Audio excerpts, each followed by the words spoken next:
Hey, how you doing? This is Coach Joey Scott. All right, Coach Joey Scott of True Fit Athletics.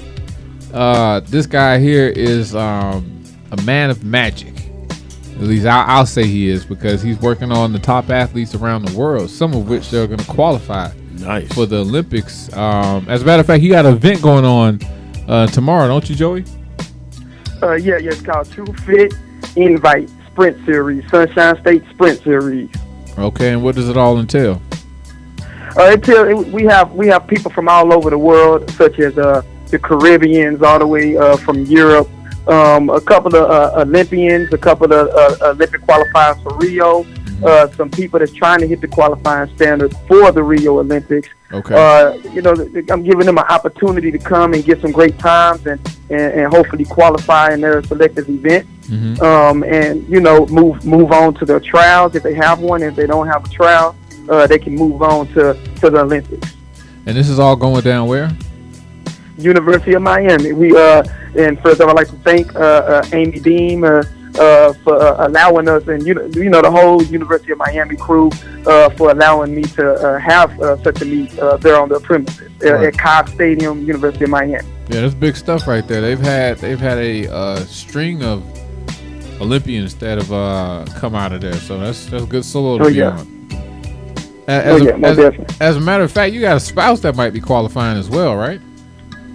My wife has already qualified, so this will be her third Olympics that she's qualified for. She qualified for Beijing. She's qualified for London Olympics, and she's qualified for Rio. So she's doing a tremendous job. She's one of the fastest sprinters in the world. Bronze medalist in 2008 for World Championship Indoors. So I'm very proud of her. She's in Europe right now, actually competing.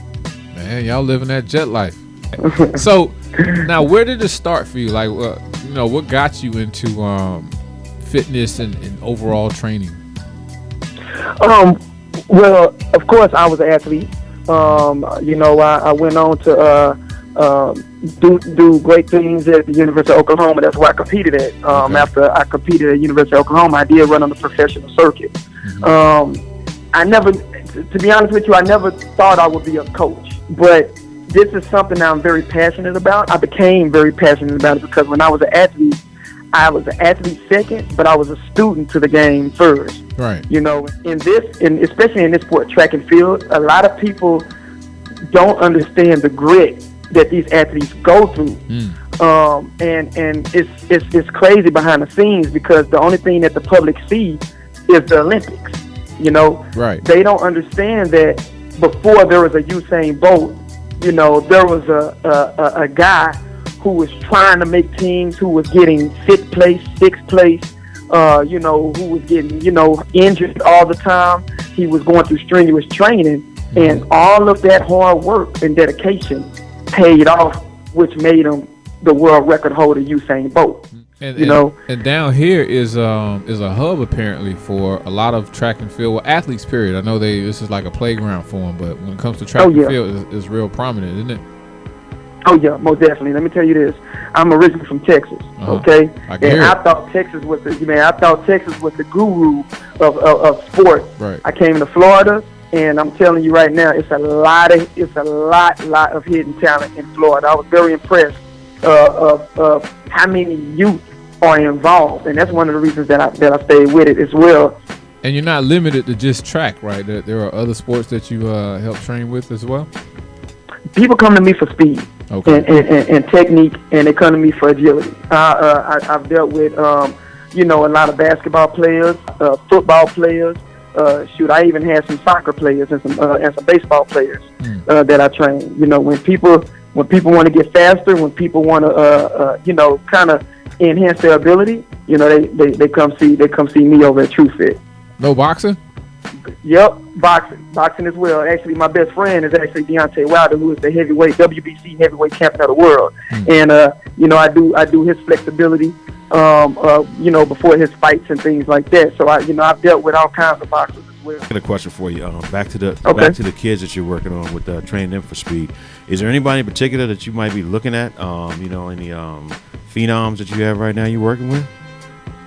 Yes, actually, I do have. You talking about track and field, correct? Yes. Or just anybody? Yeah, track and field. With track and field, I do have Ronald Forbes, who is actually in the top 10 in the world in the hurdles. I have a guy named Jeff. He's qualified to the Olympics for Cayman Islands.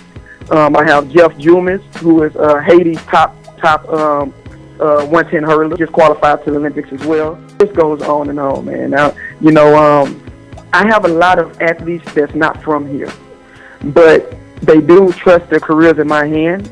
They move down here, just to train, just to do my Olympic developmental training. Right. So, I've been blessed, brother. I've been blessed that they do trust me, and they trust my word, and they follow my lead. Yeah, God bless. I mean, we need more brothers like you. You hear me? Yeah, man. Oh, man, Coach, let me ask you, how do you usually go about identifying your talent? Because I'm sure a lot of people want to work with you. A lot of people say they're good, but how do you actually identify that they have that ability to kind of qualify for a game as big as the Olympics? Man, let me tell you this. First and foremost, it starts with, and I like that question because people need to understand one thing. It's not about the natural ability of a person that I look at. I look at the biggest aspect of track and field. 99.9% of it is mental. So you can have all the natural ability in the world, but the person that has the mindset, the mind state, and the mental capacity to handle what I'm gonna put them through, then that's the one that's gonna end up being the champion. So you can have an athlete that have all the talent in the world, but mentally they're weak. You understand? So what I do when somebody comes to me and say, hey, look, I have this talent and I feel as though that I can make it to the next level. Well, I look at their mental state before I even touch their physical state. Because a person can just say, what they want to do, but it's a different thing when the person actually believes in what they're doing.